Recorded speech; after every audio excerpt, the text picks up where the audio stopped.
Seorang remaja bermobil tak membayar semua barang yang diambilnya di sebuah warung. Kamera CCTV merekam aksi remaja tersebut dan viral di media sosial. Sebuah akun yang mengunggah rekaman CCTV-nya. Ia turun dari sebuah mobil, lalu mengambil beberapa minuman di kulkas. Minuman tersebut langsung dimasukkannya ke dalam mobil. Terdengar suara teriakan kawannya dalam mobil tersebut. Tak hanya itu, ia juga meminta penjaga warung untuk mengambilkan rokok.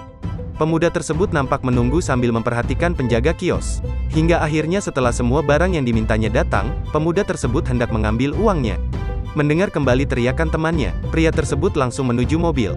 Ternyata ia bergegas kabur bersama teman-temannya dan tak membayar semua barang yang diambilnya.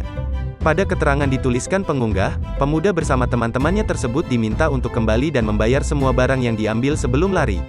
Jika tidak, maka akan dilaporkan ke pihak yang berwajib. Pada keterangan CCTV tertulis waktu kejadian tersebut yakni Jumat, tanggal 19 November tahun 2021, pukul 4.15 waktu setempat.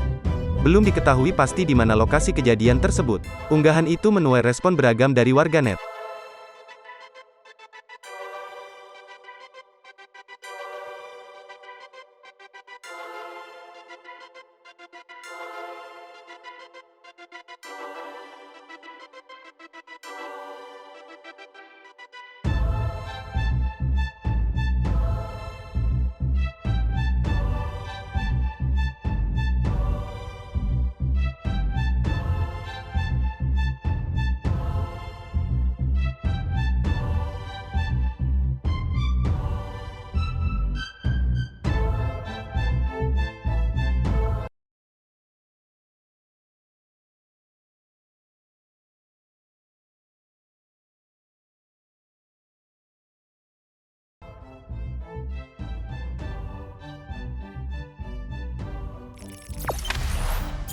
Jangan lupa subscribe, share, komen, dan like ya.